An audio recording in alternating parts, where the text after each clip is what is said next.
नमस्कार, मैं आपके साथ रोहित रंजन। डिबेट लाइव में आप सभी का बहुत बहुत स्वागत है। सवाल यह है कि क्या इस बार दिल्ली का रास्ता 2024 में अयोध्या होकर आएगा? ऐसा पूछने के पीछे दरअसल मंशा या उद्देश्य ये भी है क्योंकि जिस तरह से राममय अभी माहौल नजर आ रहा है, उस बीच में सियासत भी राम पर केंद्रित हो गई है। हाँ, ये अलग बात है कि कुछ लोग चाहकर भी राम के खिलाफ बोल तो रहे हैं, लेकिन उससे उनको नुकसान कितना होगा इस बात का अंदेशा और अंदाज़ा उनकी पार्टी को भी है। इसलिए मुखर होकर उसका विरोध भी नहीं कर पा रहे, ना ही उसे स्वाभाविक रूप से एक्सेप्ट कर पा रहे। अब दिक्कत यह है कि जिस मैदान पर अब चुनाव लड़ा जाना है, वो मैदान राम के नाम से तैयार किया जा रहा है। ऐसे में क्या अब मोदी नाम के साथ ये संघर्ष विपक्षियों के लिए और बड़ी होने वाली है क्या? इसी को लेकर कुछ मेहमान हमारे साथ जुड़ेंगे। राजीव रंजन के पास चलते हैं। फिर राजीव जी, देखिए बयानबाजियों का दौर चल रहा है, मैं उस पर अभी नहीं आता हूं, लेकिन आप लोग चूंकि एक अलायंस बन के आगे बढ़ रहे हैं, ऐसे में लग रहा है कि इस बार राम नाम पे जो कुछ विरोधी स्वर उठ रहे हैं वो आपको नुकसान पहुंचा सकता है और बीजेपी शायद अपने लिए पूरी फील्डिंग कर चुकी है और राम उनका काम बना देंगे, ये मानकर बीजेपी चल रही है।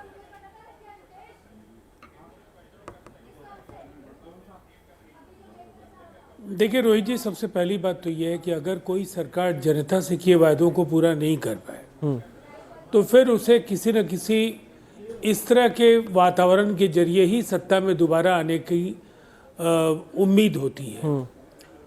2014 आप याद करिए, दो बड़े वायदे थे। 15 लाख रुपए हर अकाउंट में आएंगे, 2 करोड़ नौकरियां आएंगी। 2019 आते आते बीजेपी का दम फूलने लगा था और उन्होंने जो उनका पूरी तरह से उनकी एडमिनिस्ट्रेटिव फेलियर थी, पुलवामा उनकी गलतियों की वजह से इतनी शहादतों का गवाह बना और उसको उन्होंने सहानुभूति लहर के तौर पर बदलने के लिए पोस्टर्स बैनर्स के जरिए पूरे देश को पाट दिया। सर, उस वक्त तो आप मेरा लगातार इको हो रहा है, उसको ठीक कराइए, मैं अपनी बात जारी रखता हूँ। राजीव जी, साथ में तो आप भी थे। खैर, अब उन गड़े मुर्दों को क्यों उखाड़ रहे हैं? सर, मैं तो इसलिए उसका जवाब मैं आपको दे रहा हूँ। हाँ। रोहित जी, मैं उसका जवाब दे रहा हूँ। नहीं, ये गड़ा मुर्दा नहीं रोहित जी, मैं गड़े मुर्दे नहीं उखाड़ा हूँ। मीडिया एक नैरेटिव बिल्ड करना चाहेगी और इस झांसे में विपक्ष को नहीं आना है। मुद्दों की जो ठोस जमीन है उस पर बात हम करेंगे और मुझे यकीन है अगर आपने बात करने के लिए बुलाया है तो मुझे अपनी बात अपने तरीके से कहने दीजिए। 2019 में ये बातें देश को पता नहीं थी कि इन शहादतों की वजह संवादहीनता थी। सेंट्रल पुलिस फोर्सेज और गवर्नमेंट ऑफ इंडिया के बीच एक गहरे संवाद का अभाव था और कहीं ना कहीं उस सच को सत्ता में रहने की वजह से बीजेपी को तो पता था, सहयोगी दलों को भी पता नहीं था। दूसरी बात, बिहार में बीजेपी 2015 में ही लड़ी है और बहुत बुरा हाल हुआ है। देखिए, केवल नरेंद्र मोदी जी के चेहरे और पुलवामा के सवाल पर 2019 में बिहार में जनता दल यूनाइटेड को सीटें नहीं मिली। अगर बीजेपी को सीटें मिली या जनता दल यूनाइटेड को सीटें मिली तो एक अलायंस में नीतीश कुमार जी ने जो बिहार में काम किया है उसकी वजह से भी दोनों दलों को लाभ मिला। यह सत्यपाल मलिक का खुलासा है और 2019 के चुनाव में इस बात की जानकारी पूरे देश को नहीं थी कि पुलवामा किन की गलतियों से हुआ। पहली बात, 2024 में एक बार फिर लोग 20 करोड़ नौकरियों की बात कर रहे हैं। लोग ये कह रहे हैं कि भाई अभी तक तो आपका 15 लाख नहीं आया, महंगाई बेलगाम है, क्रूड ऑयल पूरी दुनिया में सस्ता हो रहा है और अभी तक 30 लाख करोड़ आपने हिंदुस्तान से ले लिया यहाँ के गरीब आवाम से, लेकिन फिर भी आपका एक्साइज के जरिए आप अभी तक लोगों को लूट रहे हैं। तो ये कुछ ऐसे सवाल हैं। अरे सर, राजीव जी देखिए, आपने थोड़ी देर पहले कहा ना कि मीडिया नैरेटिव सेट करता है। सर, मैं कोई नैरेटिव सेट करने के लिए नहीं बैठा हूं, इसलिए तो मैंने आपको वक्त दिया। हालांकि मेरा सवाल क्या था, मैं तो दिल्ली की टिकट के लेकर ट्रेन पे बैठा था, आपने मुझे मुंबई पहुंचा दिया, वो स्थिति कर दी आपने। बहरहाल मैं आपको रोकूंगा नहीं, लेकिन मैं सिर्फ एक सवाल पूछ रहा था। नहीं सर, एलोब्रेशन सर 20 मिनट में, अगर 19 मिनट आप ही बोलेंगे तो और मेहमान क्या बोलेंगे? नहीं सर, राम नाम क्या मुद्दा बनेगा या नहीं बनेगा? राजीव जी, आप तो मत बुलवाइए ना। आप सीधे तौर पर आप सीधे तौर पर जो बात पूछना चाहते हैं, जनता जानती है कि केवल इन सवालों पर आपको वोट नहीं मिल सकते हैं।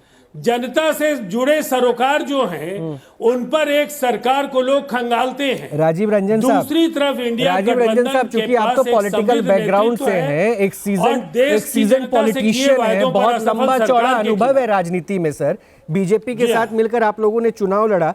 बीजेपी के तो मैनिफेस्टो में हमेशा राम रहा है, राम मंदिर रहा है सर। इस बात को तब भी आप स्वीकार कीजिए बीजेपी हम लोगों के साथ मिलकर लड़ी, और आज भी स्वीकार कीजिए जब राम मंदिर तैयार हो रहा है। इसलिए राम मंदिर का मुद्दा क्यों नहीं 2024 में आएगा? मैं आपकी बात स्वीकार करने के लिए, मैं आपके लिए आपकी बातें स्वीकार करने के लिए बाध्य तो नहीं हूं। मैं ये बराबर मानता हूं कि आस्था, मैं किसी भी भारतीय जनता पार्टी के नेता से ज्यादा खुद को बड़ा हिंदू मानता हूं, ज्यादा आस्तिक मानता हूं, लेकिन मेरी आस्था मेरी निजी, पूरी तरह से ये मेरा निजी मसला है। सियासत और धर्म को बराबर अलग रखना चाहिए। बिल्कुल, बहुत अच्छी बात कही, बहुत अच्छी बात कही, बिल्कुल बहुत अच्छी बात कही। मैं राजीव जी, मैं राजीव साहब आपके इस बात से बिल्कुल 100%, 100% आपकी इस बात से मतलब मुतमईन हूं कि भाई आप जो कह रहे हैं सही कह रहे हैं। लेकिन शायद एक बार ये सहयोग जो है ना प्रोफेसर चंद्रशेखर को भी दे देते कि निजी राय कम से कम ऐसे मंचों पे मत रखिए जिससे एक धर्म विशेष को आहत होना पड़े, उनकी भावनाओं को आहत होना पड़े। बहरहाल माफी मंगवा लेते सर, माफी मंगवा लेते। राखी राठौर, जनता दल यूनाइटेड के नेताओं का बयान देखते नहीं। राखी राठौर, बीजेपी क्या चाह रही है? मतलब राम सिर्फ आपके हो गए, एक पार्टी विशेष के हो गए, यही बीजेपी लेके चल रही है? और शायद आप यही चाहती थी कि दूसरे दल राम नाम पे चर्चा ना करे, ताकि आप जो है खुलकर राम के नाम करते रहे और लोगों को दिखाते रहे वोट हमें दो। क्या यही बीजेपी चाह रही है? देखिए, बीजेपी जो चाहती थी, जो बीजेपी का एजेंडा था, वो लगातार राम भगवान के मंदिर को बनाने के लिए लगातार काम किया। और दो विषयों को हम लोग जोड़ नहीं सकते। जब मैं राम मंदिर की मैं बात करती हूँ तो एक आस्था से जुड़ा हुआ विषय है, लेकिन लोकसभा चुनाव की अगर आप बात करेंगे तो हम 2024 में अपनी रिपोर्ट कार्ड के साथ में जनता के बीच में जाएंगे। जहां तक राम मंदिर की बात है, देखिए 140 करोड़ के लोगों की आस्था का एक प्रतीक है। और मैं तो सभी से रिक्वेस्ट करूंगी, और देखिए रोहित जी, जब भी मैं क्षेत्र में भी गई, मैं अक्षत लेकर के भी लोगों के घर घर गई उनको इन्वाइट करने, तो उस समय जो माहौल आप देखते हैं, लोग एक साथ मिलकर के आना चाहते हैं, लोग एक साथ मिलकर के इसको उत्सव की तरह एंजॉय करना चाहते हैं, सेलिब्रेट करना चाहते हैं। उस समय कोई विवाद नहीं होना चाहिए। और इतने सालों से जो विवाद राम मंदिर में लगातार रहा, उस विवाद को हमें समाधान की तरफ, यानी विवाद के बाद में अब उत्सव की तरफ जब जा रहे हैं, तो विपक्षी पार्टी वो फ्रस्ट्रेशन मेरे साथी प्रवक्ता की बातचीत में साफ नजर आ रहा है। ये बात हो गई राम मंदिर की। और मैं अभी भी निवेदन करूंगी सभी से कि जब आप बात करना चाहते हैं राम मंदिर की, तो उस आस्था का भी ध्यान रखें। जब स्टेटमेंट्स देते हैं तो अपने आसपास जो राखी जी फिर एक सवाल पूछ लेता हूँ। प्रॉब्लम क्या है? एक सवाल पूछ लेता हूँ आपसे, एक सवाल तब छोटा सा है, वो भी जवाब दे दीजिए। अब ऐसा तो नहीं, देखिए आरोप आपके ऊपर भी लगता है, आपकी पार्टी के ऊपर भी लगता है कि आप नैरेटिव सेट कर देती है और जो मुख्य मुद्दे हैं, बेरोजगारी है, महंगाई है, इन पर आप चर्चा नहीं करने देना चाहते। विपक्ष बार बार ये कह रहा है, 2024 का मुद्दा कुछ और होगा। लेकिन दूसरा पॉइंट जो आपने कहा कि बयानबाजी पे कम से कम कंट्रोल रखे, भावनाओं को आहत ना किया जाए, क्या संजय निषाद से ये बात पूछा जाएगा? संजय निषाद तो आपके मंत्री हैं एक राज्य में, उत्तर प्रदेश में। संजय निषाद से पूछा जाएगा उन्होंने राजा दशरथ और प्रभु राम को लेकर क्या कहा? क्या उस वक्त हिंदू भावना, सनातन धर्म की भावना आहत नहीं हुई? वो तो मंत्री साहब, खेद व्यक्त भी हुआ। देखिए उसको रोहित जी, उसको भी कंडेम किया था, आप याद कीजिएगा, उसको भी कंडेम किया था। लेकिन जब हम लोग बात कर रहे हैं राम मंदिर की, तो सब साथ मिलकर के इस काम को क्यों नहीं कर सकते? वो क्यों ऐसा हो रहा है कि विपक्षी लोग जो हैं वो लगातार इसमें कोई ना कोई रोड़ा अटकाने का प्रयास कर रहे हैं, लगातार इसके अंदर डाउट्स और कोई ना कोई प्रॉब्लम क्रिएट करने का प्रयास कर रहे हैं, जो मुझे लगता है कि ठीक नहीं है। जहां तक मुद्दों की बात थी रोहित जी, मुद्दे तो एक एक हम चर्चा करना चाहते हैं। ये सभी मुद्दे जो हैं, अभी स्टेट्स के इलेक्शन हुए तब भी इन्होंने उठाए। जिन मुद्दों की बात राजीव रंजन जी ने कही, वो 2019 के इलेक्शंस के अंदर भी आए थे। चाहे 2 करोड़ नौकरियों की बात हो, चाहे 15 लाख रुपए की बात हो, और 2 करोड़ नौकरियों का जवाब है मेरे पास में। देखिए रोहित जी, जब ईमानदारी से पैसा, सरकारी पैसा ग्राउंड पर लगता है, जब 12 करोड़ से ऊपर टॉयलेट्स बनते हैं, 13 करोड़ हर घर में नल पहुंचते हैं, 4 करोड़ से ऊपर मकान पहुंचते हैं, 10 करोड़ से ऊपर उज्ज्वला योजना के कनेक्शंस पहुंचते हैं, और लगातार जो है वो सरकार जो है वो जनहित के काम करती है, तो रोजगार सृजित होते हैं। रोजगार तो तब सृजित नहीं होते राजीव रंजन जी, जिनके साथ आप लोगों ने बिहार के अंदर एक गठबंधन कर रखा है, जो चारा हो चाहे नौकरी हो उसमें पैसा खा जाते हैं। ऐसे लोगों के साथ में मिलकर के जब आप सरकार चलाएंगे तो निश्चित तौर पे रोजगार सिर्फ और सिर्फ एक परिवार विशेष का सृजित होगा, देश का नहीं होगा। लेकिन जब ग्राउंड लेवल पर काम होता है और उस रिपोर्ट कार्ड के बूते पर हम 2024 के इलेक्शंस में जाएंगे और जनता हम पे विश्वास करेगी। आप चाहे कोई से भी ओपिनियन पोल को देख लीजिए, सब में एक बार फिर से प्रधान सेवक के रूप में आदरणीय मोदी जी को जनता जो है वो ऑप्ट करने वाली है, क्योंकि हमने ग्राउंड पे रिजल्ट्स दिए। अभी देखिए विकसित भारत संकल्प यात्रा के द्वारा भी। राजीव रंजन, आप कुछ कहना चाह रहे थे, जब आपको राखी कुछ कह रही थी तो आप कुछ कमेंट करना चाह रहे थे। मैं 30 सेकंड दे रहा हूं, अपनी बात रख दीजिए, फिर मैं मुद्दा का लेकर। हाँ, मैं ये कहना चाहता था, उन्होंने अभी बिहार की सरकार के गठबंधन को लेकर उन्होंने सवाल खड़े किए कि आप क्या नौकरियों को लेकर के माहौल नहीं है। मैं इनकी जानकारी के लिए बता देना चाहता हूँ कि नीतीश कुमार जी ने तो कोई वायदा नहीं किया था, लेकिन हमारे सहयोगी दल ने कहा था कि हम नौकरियां देंगे। नीतीश कुमार जी ने जब उनके साथ सरकार बनाई, लगता है राजीव जी ने मेरा सवाल नहीं सुना रोहित जी। मैंने ये कहा कि किसके साथ गठबंधन बनाया है। नौकरियों के वायदे में नहीं, अब मेरी बात सुन लीजिए, नहीं बीच में इंटरप्ट नहीं कीजिए राखी जी। राखी जी इंटरप्ट, देखिए मैंने आपसे सवाल कुछ और पूछा था राजीव जी, लेकिन आप जवाब वही बात है, टिकट दिल्ली का पहुंचा रहे हैं मुंबई, वही बात रोहित जी ने जो कही वही बात आप कर रहे हैं।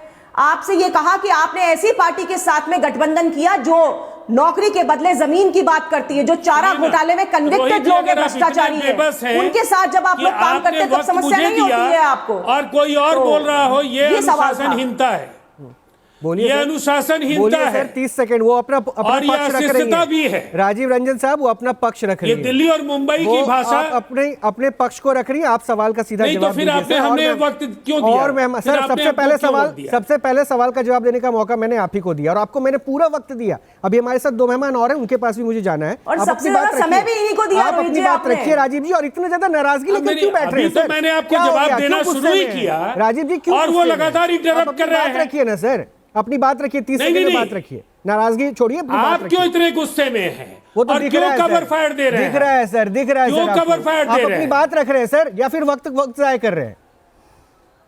इसलिए कि आप लोग अनड्यू नहीं, सुनिए, पहले तो मुझे इस भाषा से चिढ़ है। आप दिल्ली से मुंबई, मुझसे ज्यादा सही दिशा में बातें करने वाले आपको बहुत कम लोग मिलेंगे। 9 लाख नौकरियां बिहार में 10 लाख में दी जा चुकी है। 5 लाख नौकरियां, 4 लाख संविदा कर्मियों को सीधे राज्य कर्मी का दर्जा दिया गया। अभी 50,000 करोड़ से ऊपर के निवेश के प्रस्ताव है, तहसीन पूनावाला, जिससे कम से कम 25 से 30,000 नौकरियों की आवश्यकता है। तहसीन पूनावाला, हम अपने लक्ष्य तहसीन पूनावाला टू द पॉइंट में आता हूं, क्योंकि देखिए अभी नौकरी की बात फिर से चल रही है। मेरा मुद्दा बहुत क्लियर था और मुझे लगता है जितने मेहमान हम लोग आमंत्रित करते हैं उनको टॉपिक के बारे में पूरी जानकारी दे दी जाती है। तहसीन, एक बात बताइए, क्या इस बार 2024 में राम मंदिर का मुद्दा आधार रहेगा? बीजेपी तो इसकी मार्केटिंग करेगी क्योंकि विपक्ष ये कह रहा है। क्या विपक्ष इस सवाल का जवाब नहीं देगा जब उनसे पूछा जाए? किस सवाल का जवाब रोहित जी? कि राम मंदिर को लेकर आपका स्टैंड क्या है? विपक्ष का स्टैंड वही जो माननीय सुप्रीम कोर्ट का स्टैंड है। अब सुप्रीम कोर्ट का फैसला हो गया, अगर आप जबरदस्ती कोई मतलब मैं आप पे व्यक्तिगत टिप्पणी नहीं कर रहा हूं, व्यक्ति जबरदस्ती यही सवाल पूछा आपका स्टैंड क्या है, मुझे बताए रोहित जी, मैं आपकी बहुत आदर करता हूँ। माननीय सुप्रीम कोर्ट ने एक निर्णय ले लिया, राम मंदिर का उद्घाटन हो रहा है, उसके बाद क्या स्टैंड होगा? कोई स्टैंड हो नहीं सकता। विपक्ष के स्टैंड में आपको बड़े सरलता से और संक्षेप में बताता हूँ।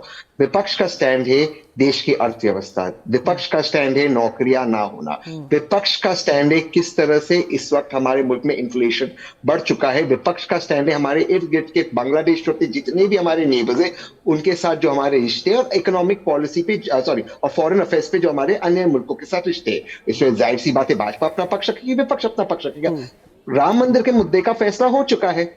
सवाल और 10 साल के शासन का जवाब माननीय नरेंद्र मोदी जी और भाजपा को देना है। इसमें सवाल ही नहीं ना। तहसीन, फिर एक बात मैं पूछूं, क्या विपक्ष से ये तब नहीं पूछा जाएगा, स्पेसिफिक कांग्रेस से ये बात नहीं पूछा जाएगा जब विवादित ढांचे को गिराया गया? नरसिम्हा राव की सरकार थी और नरसिम्हा राव दूरदर्शन पर आकर कहते हैं कि उस विवादित ढांचे का निर्माण फिर से किया जाएगा। क्या विपक्ष से यह सवाल नहीं पूछा जाएगा कि सुप्रीम कोर्ट में कांग्रेस पार्टी ने राम मंदिर का हमेशा विरोध किया, क्यों किया? क्या विपक्ष से यह सवाल नहीं पूछा जाएगा? मैं ये समझना चाहता हूं। पूछेगा जी, बहुत अच्छा सवाल पूछा, बिल्कुल पूछा जाएगा और विपक्ष इसका जवाब देगी। उम्मीद है मुझे टोका नहीं जाएगा।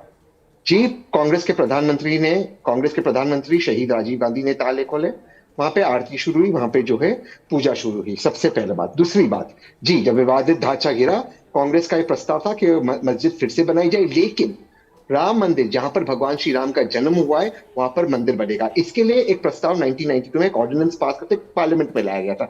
आप जानते हैं भाजपा के उप अध्यक्ष ने क्या कहा पार्लियामेंट में खड़े होते? कहते हैं, मैं उनको वर्बैटम कोट करता हूं, रोहित जी टोकना मत, राम मंदिर तो बनेगा लेकिन पार्लियामेंट नहीं बनाएगा, कोर्ट बनाएगा, कोर्ट।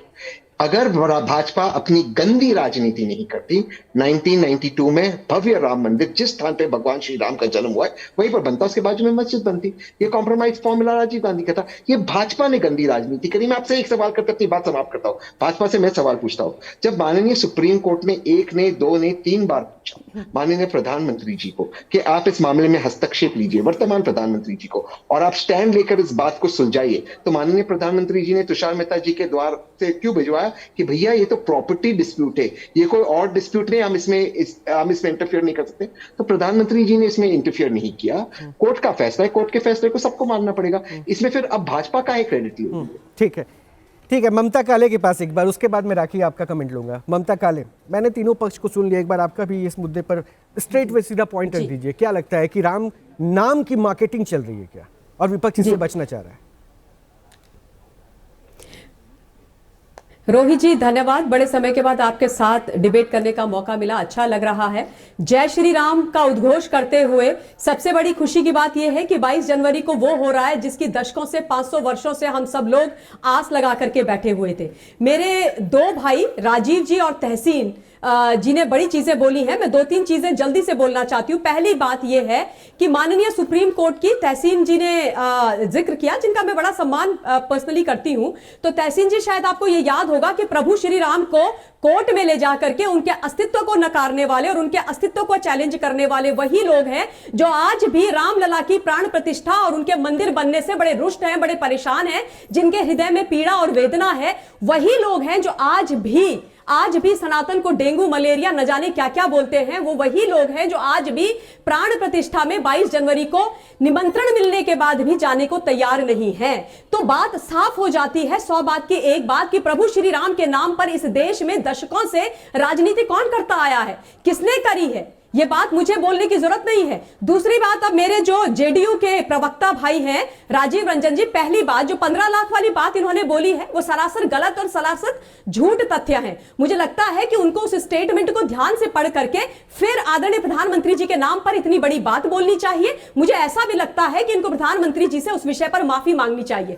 तीसरी जरूरी बात, देखिए ये बोलते हैं कि हम इस देश के अंदर, विपक्ष जो है इंडिया अलायंस, वो इस देश के अंदर चुनाव लड़ेगा बेरोजगारी के नाम पर, काम धंधे के नाम पर। अरे भैया, वो विपक्ष जो विपक्ष की भूमिका नहीं निभा पाता, वो विपक्ष जो जब देखो तब देश के विरोध में खड़ा हो जाता है, मोदी जी के नाम के विरोध को भूल करके देश विरोध में उतर आते हैं, वो विपक्ष जो आजकल मल्टीपल मीटिंग्स होने के बावजूद राजीव जी, रोहित जी, अपने यहां पर सीट शेयरिंग पर किसी कंक्लूजन में नहीं आ रहे हैं। और देखिए 7 तारीख को एक बैठक हुई थी जिसमें आरजेडी, जेडीयू और कांग्रेस को बैठना था, और जेडीयू जिसने पिछले चुनाव में मोदी जी और एनडीए का अलायंस होने के ऐसा थोड़ी नहीं है कि विपक्ष को आप डायरेक्शन देंगे कि मोदी विरोध ना करो, वो तो करेंगे ना, उनकी राजनीति को सूट करता है और वो क्या करेंगे। और ऐसा भी थोड़ी ना है कि भाई मोदी विरोध में जो विपक्ष आ जाए वो देश विरोधी हो गया, ये भी तो कहना गलत हो जाएगा ना ममता काले। तहसीन 30 सेकंड, उसके बाद राखी जी। मैं 30 बिल्कुल 30 सेकंड लूंगा। ममता जी का मैं भी बहुत आदर करता हूँ, रोहित जी मैं आपका भी बहुत रिस्पेक्ट करता हूँ। प्लीज मुझे फैक्ट चेक करना, जो ममता जी ने जिस एफिडेविट की बात की, मैं बिल्कुल उससे ममता जी और तहसीन जी को स्क्रीन दिला दीजिए प्लीज। हाँ जल्दी। Thank you. बिल्कुल ममता जी ने जिस एफिडेविट की बात की मैं बिल्कुल इससे इत्तेफाक करता हूँ। गलत एफिडेविट फाइल किया गया था एएसआई द्वारा राम सेतु को लेकर, एक्चुअली राम मंदिर को लेकर नहीं, राम सेतु को लेकर। आप फैक्ट चेक कर लेना, कोई बात नहीं, वो एफिडेविट गलत था। लेकिन ममता जी आज भी वर्तमान में, इस वक्त, आज के दिन, इस क्षण वही एफिडेविट, यही एएसआई द्वारा इसी वर्तमान सरकार में सुप्रीम कोर्ट में कि राम जी जो है मिथिकल है, उस एफिडेविट को चेंज करने वाले एक ही व्यक्ति थे, सुब्रमण्यम स्वामी। आज भी वर्तमान सरकार की, मोदी जी की सरकार का वही स्टैंड है। प्लीज आप मुझे फैक्ट चेक करना। क्यों? महेश शर्मा जी ने पार्लियामेंट में, माननीय प्रधानमंत्री जी वहां बैठे थे। एक कमेंट जल्दी से, बीजेपी का वक्त नहीं है तहसील में, वक्त की किल्लत है। माननीय महेश शर्मा जी पार्लियामेंट में खड़े होकर कहते, देखिए मोदी जी का क्या स्टैंड है ये जनता अच्छे से जानती है। भारतीय जनता पार्टी का राम मंदिर के लिए भगवान श्री राम के लिए क्या स्टैंड है ये बताने की ना तो तहसीन जी को जरूरत है ना किसी और को। पिछले 30-35 सालों से अगर किसी पार्टी ने राम मंदिर निर्माण के लिए सबसे ज्यादा आवाज उठाई है तो वो भारतीय जनता पार्टी थी। बहुत बहुत शुक्रिया, समय ऐसा था जब 4 राज्यों में हमारी माफी के सरकारें साथ मेरे पास वक्त इतना ही है। राखी जी बहुत बहुत शुक्रिया, तहसीन जी बहुत बहुत शुक्रिया, राजीव जी आपका भी, ममता आपका भी बहुत बहुत शुक्रिया। लेकिन एक बात होता है, हमारे देश में राजनीति की पृष्ठभूमि को तैयार करने के लिए जिस तरह से प्रभु राम सामने आ रहे हैं वो 2024 की दिशा तय करेगा। दशा राजनीतिक दलों की क्या होगी वो आने वाला वक्त बताएगा, लेकिन इतना तय है कि राम कईयों का काम बनाने वाले, और हो सकता है राम के नाम के साथ दूरी बनाकर जो चल रहे हैं उनका काम बिगड़ भी सकता है।